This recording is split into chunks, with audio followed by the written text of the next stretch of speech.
వందే మాత్రం నేను మీ journalist Navata. Welcome to our political.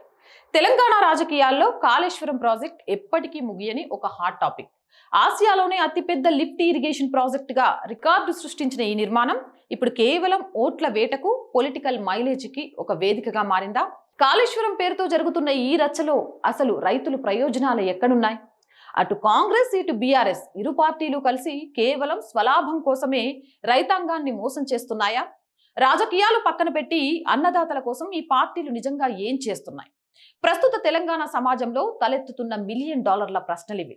ఒకప్పుడు కాళేశ్వరం ప్రాజెక్ట్ ని తమ మానస పుత్రికగా, తెలంగాణ వరప్రధాయినిగా బీఆర్ఎస్ ప్రచారం చేసుకుంది. అయితే మేడిగడ్డ బ్యారేజ్ పిల్లర్లు కుంగిపోవడంతో గత ఎన్నికల్లో కాంగ్రెస్ దీనిని కాళేశ్వరం కాస్త కూలేశ్వరం అయింది అంటూ అస్త్రంగా వాడుకుంది.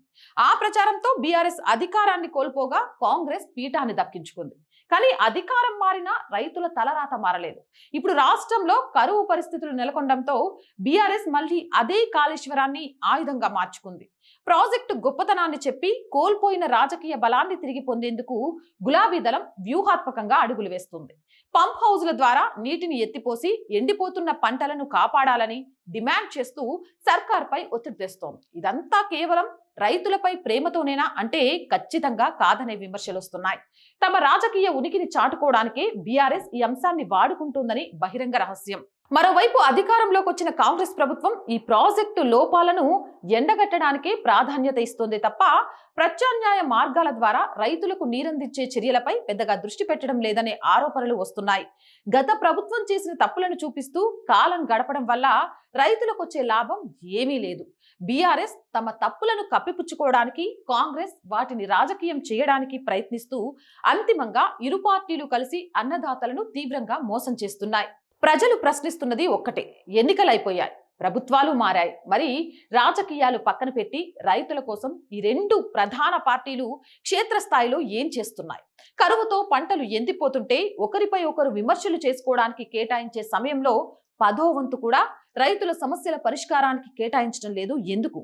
ఒకరు నీళ్లు ఎందుకు ఎత్తిపోయడం లేదని నిలదీస్తే మరొకరు ప్రాజెక్ట్ డిజైన్ లోపాలే ఇందుకు కారణమని కాలయాపన చేస్తున్నారు. అంతిమంగా కాళేశ్వరం ప్రాజెక్టు చుట్టూ జరుగుతున్న ఈ కుస్తీలో పార్టీలకు పొలిటికల్ మైలేజ్ వస్తుండొచ్చు కానీ నీటి కోసం ఎదురు చూస్తున్న రైతన్నకు మాత్రం తీవ్ర నిరాశే మిగులుతుంది. ఇప్పటికైనా పొలిటికల్ గేమ్స్ పక్కన పెట్టి రైతాంగాన్ని ఆదుకునేలా ఇరు పార్టీలు బాధ్యతాయుతంగా వ్యవహరించాల్సిన అవసరం ఎంతైనా ఉంది.